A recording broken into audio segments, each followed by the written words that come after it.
This is the Calisthenics 15 Challenge, day 8, and I think you guys are going to really like today because we are going back to the skill work and we're going to be looking at specifically training for the handstand. So what I'm going to do is I'm going to walk through all of the progressions, show you how you would go from absolute zero all the way up to a 5 to 10 second freestanding handstand. And then at the end, I'm going to show you some example workouts of what your training should actually look like on a day-to-day and a week-to-week basis, while weaving in some comments about the expected timeline that you should anticipate for these different milestones. So again, this is starting from absolute zero. So the first thing that we want to build is just familiarity putting weight on our hands. And specifically, we want to build up shoulder, wrist, and forearm strength. So this is your starting point right here. Just a high pike or a high plank position from the knees. We're just kind of moving around, feeling out.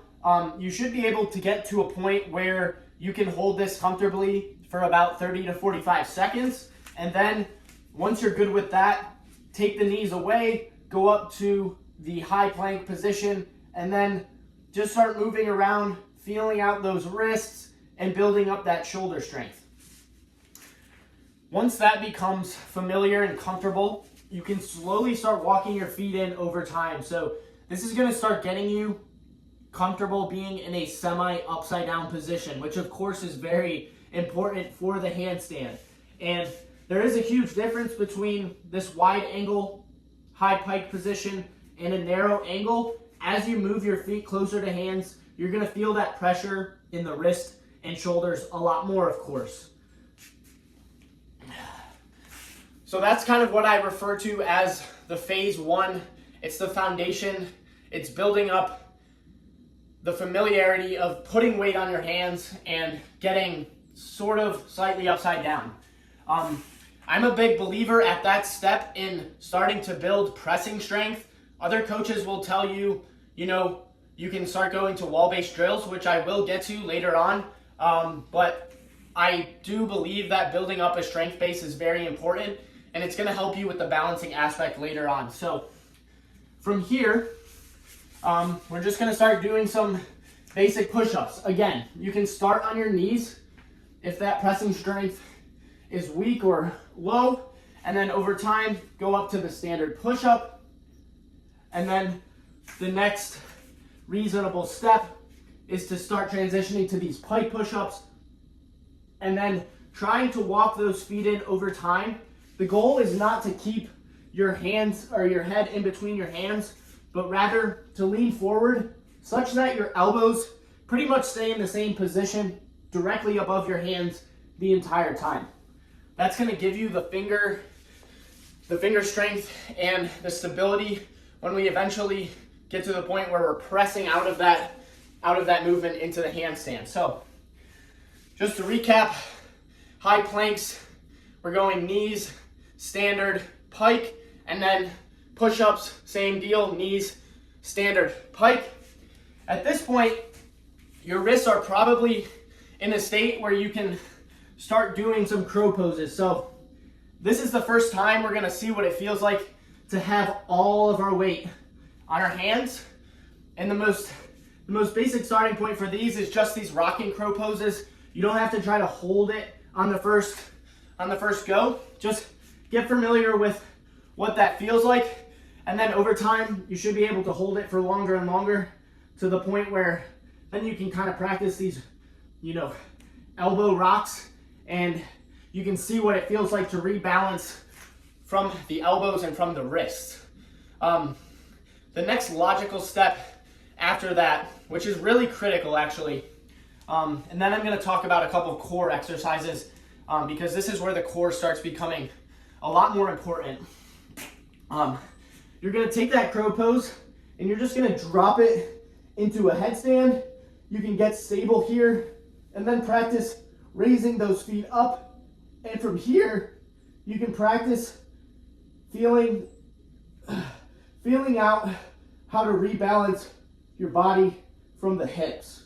And this is really important, especially when you're in the top part of the handstand being able to rebalance. It's not really a static position. You're constantly making little adjustments in the forearms, in the shoulders, in the hips, in the core to maintain that alignment and maintain that steady position. So headstands for hip control. Real quick, I want to talk about the importance of core exercises. There's really only 2 or 3 different exercises you need to do. We're really focused on core stability and core compression. So as you guys have seen before, these seated leg lifts are great for core compression. Another one for just static core stability are these hollow holds. I work up to being able to hold these anywhere between 30 seconds and a minute. And then if you want to take that a step further, get them both involved, the core stability and the core compression. These V-ups, which you've seen before as well, are excellent. Okay, so now we're going to start getting into the fun stuff. So at this point, I would take that high pike or pike push-up position and start elevating my feet to try to get more and more upside down. You can see I'm starting from a really low height.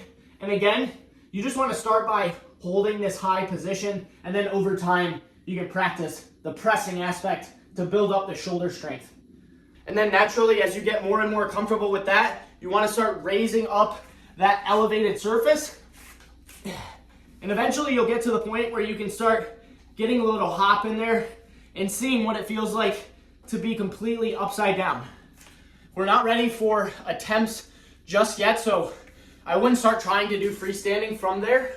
We're gonna do some wall-based drills right now for that. So there's people out there that will give you 10, 20, 30 different wall drills to do. I'm a big believer in simplicity, so my opinion is that you really only need 2. So I'm gonna show you those right here. The first one is a chest-facing exercise, and they're called pike pulls. So we're just gonna kind of lean forward. My wall isn't high enough here, as you can see, but all we're doing is we're kind of feeling those feet slide down the wall as we lean forward, and then coming back up, trying to get our head in between our arms. And then the second one is very similar, but it's from a back-facing perspective. You're gonna get here, get one foot on the wall, and then just practice that shoulder control using these head taps. As you get closer to the wall, you should feel that foot that's on the wall get very light, and it may even come off. So those are your 2 wall drills: chest-facing pike pulls, and then back-facing head taps, as I like to call them. At this point, we can start talking about entry and exit. And it's not intuitive, but you want to get the exit down first. So you can practice bailing out from a wall, but if you don't have a good wall, another great way to practice the dismount, because the reason I say exit first is because once you get up into a handstand, you need to be able to safely get down. So one great thing you can do for that is just some basic cartwheels. You can start with just very low height if it's been a while since you've done a cartwheel, and then transition to trying to go all the way up over the top. And that's gonna help you get comfortable dismounting. Another thing I've seen people do is just simple tuck and rolls, so that when you're up there and you feel yourself, falling forward, you can just roll out of it like that. So as far as entry goes, most people default to doing the kick-up method, but my unique opinion is that that's actually hardest for beginners, because as you're kicking up, there's a lot of rotational momentum happening there that you actually have to use your fingers and a lot of hip and core control to stop that momentum and then hold that vertical position perfectly. So I'm gonna show you 2 other methods to kind of get around that I think are a little bit easier. The one starts in a crow pose. So the idea here is we're achieving stability first, and then we're pressing. Let's try that one more time. We're building stability at the bottom of the position, and then we're pressing up into that handstand. So that's the reason I emphasize the push-ups in my training, emphasize a strength first approach, because I do think it is ultimately makes it easier to get to that freestanding handstand. The other entry method is from the pike push-up, and it's very similar, but it does require you to have feet pretty close to hands and lean far enough forward that you feel your feet actually float off the ground, and then you press into that handstand from there. So it's the end of the workout. I'm getting a little tired, but I would highly encourage you to try those two methods as opposed to the more traditional kick-up method. That does require less strength, I'll admit, but I think it's harder to achieve the balance aspect. So that's pretty much all of the exercises that you would need to go from absolute zero to a handstand. So now I'm going to show you what an example workout would look like depending on where you're at in that progression. And as I'm doing that, I'll talk through the timeline. So the basic idea for an individual training day is to keep things very simple.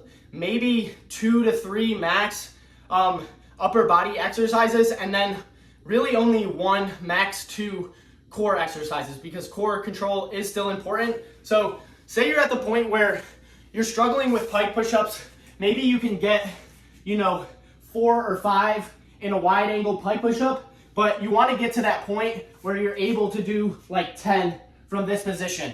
What would your training actually look like? So what I would do in that scenario is get a very wide angle with your pike push-up, and then practice leaning forward to the point where you can maybe get out 6 to 8. And I would cycle through that, alternating off and on with a core exercise. Could just be as simple as a hollow body hold. Try to get at least 3 sets in of that. And then to supplement that and hone the balancing aspect, not just the strength aspect, you can work in some crow poses, because odds are, if you're having trouble in this pike position, it could be a lack of wrist and forearm strength. So the crow pose is going to do that for you. If you're very stable in the crow pose and you're like, oh, this is too easy, you can start doing these single legs. Doesn't require a whole lot of strength, but does require a lot of balance and wrist stability. So that's sort of what an example workout would look like. As far as the timeline goes, I would say if you're starting from absolute zero, for example, you're having trouble holding a high plank for 30, 45 seconds, what your training would look like is, for the first month or two, all you're doing is building that foundation of shoulder, wrist, and forearm strength. So pretty much your day-to-day training would consist of high plank holds, trying to walk those feet in and get into that pike position over time. You can cycle through that, do like 3 or 4 sets of trying to hold it for a minute or longer. All we're really doing is building up that base of familiarity with being on your hands. Months 2 to 4 is where you can start building that pressing strength. So you would be heavy on the push-ups. So if standard push-ups are too difficult, you would start on your knees. Some people even have trouble going from the knees, so you can make it even simpler into inclines on an elevated surface or on a wall. But pretty much months 2 to 4 would be all push-ups, and then hopefully by the end of that, you're at a point where you're starting to walk those feet in and practice the pike push-ups. From there, months like 4 to 7, this is the core and the most important part of your training. A lot of people try to rush through that part and just go to wall drills and try to do freestanding, but if you rush it, it will make holding a freestanding handstand a lot harder down the road. So at that point, months 4 to 7 are all about continuing to build the strength, but also honing the balancing aspect and starting to get upside down. So where you could start with that is get on an elevated surface with your pike holds and pike push-ups and start challenging yourself to get more and more upside down. You can start weaving in those wall drills that I showed, and just simple holds even would help.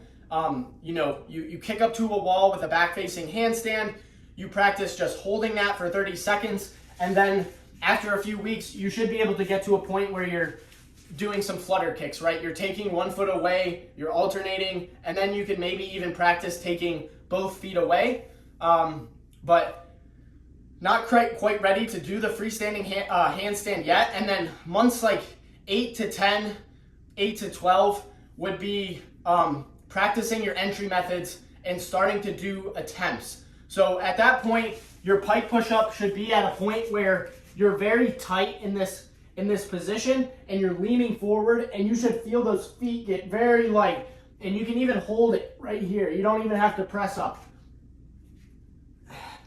But the pike push-up would be one of my foundational exercises from like months 5 onward. You should be doing them every single day, building up that shoulder strength, which is going to build the stability, which is going to help with the balance. And then you can start practicing those pike presses, or just going from crow pose and just doing attempts. You don't have to get to the point where you're actually holding it at the top. You're just kind of practicing what that press feels like and getting the muscle memory in there. And then one day, you won't even know it, but you'll get to the point where you'll get up to the top and you'll just be able to hold it for a few seconds. And at that point, it's all downhill, because you've built the confidence, you've built the momentum, you've gone from barely even being able to hold a high plank to being able to support your entire body weight upside down on your hands. So I hope that was a good tutorial and not too meandering. I hope the recommendations made sense, and I've got some more concise breakdowns on Instagram and TikTok pinned to my profiles if you want to go check those out. Not as wordy, a lot more structured and easy to follow. So anyways, I hope y'all got something out of it, and I'll see you tomorrow.